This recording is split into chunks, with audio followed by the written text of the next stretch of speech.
Howard Gardner was born in 1943 here in the United States, thanks to his parents moving to a small coal mining city of Scranton, Pennsylvania in 1938.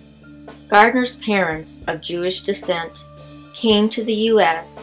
from Nuremberg, Germany during a time when Hitler had a mission to rid Europe of all Jews.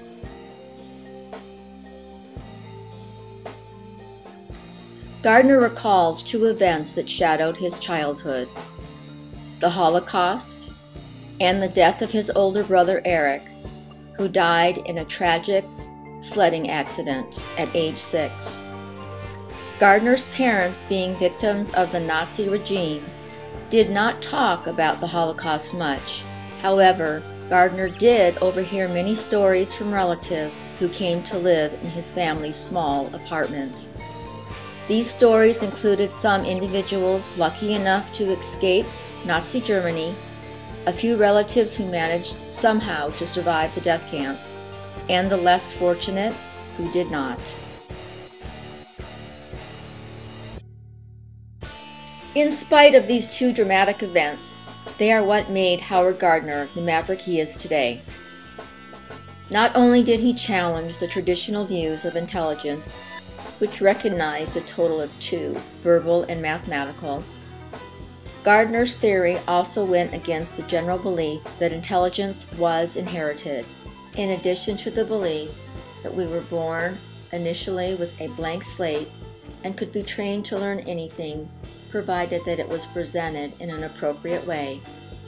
Thanks to Gardner, today, an increasing number of researchers believe precisely the opposite, that there exists a multitude of intelligences, quite independent of each other, that each intelligence has its own strength and constraints, and it is unexplicitly difficult to teach things that go against these individual intelligences and its matching domains.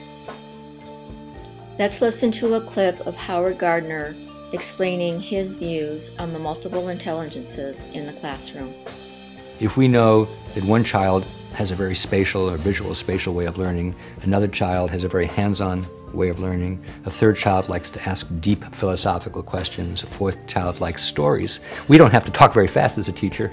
We can actually provide software, we can provide materials, we can provide resources which present material to a child in a way in which the child will find interesting and will be able to use his or her intelligences productively, and to the extent that the technology is interactive, the child will actually be able to show his or her understanding in a way that's comfortable to the child.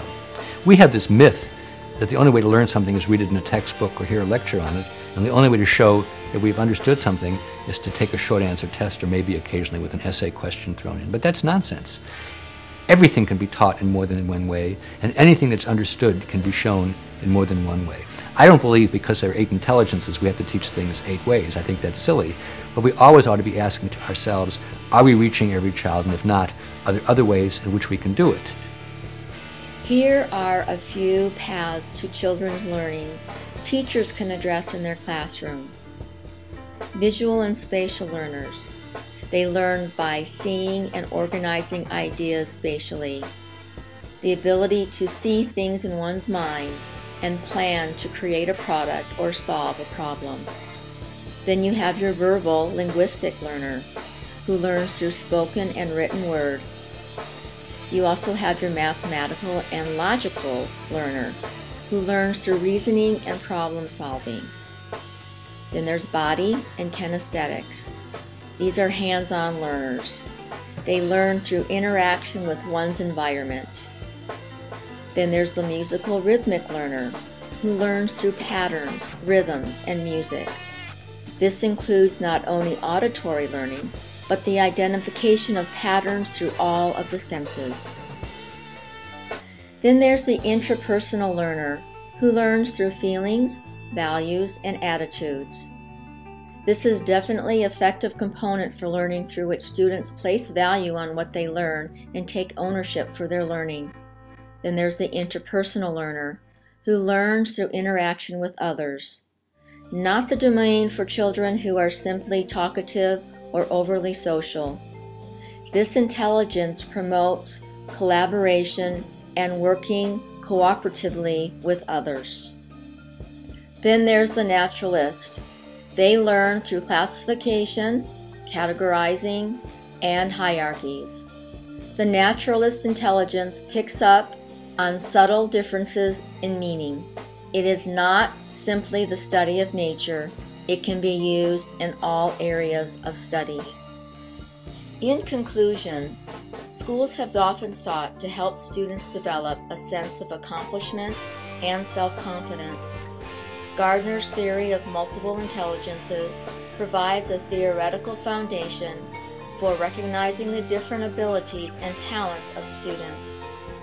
This theory acknowledges that while all students may not be verbally and mathematically gifted, students may have an expertise in other areas, such as music, spatial relations, or interpersonal knowledge.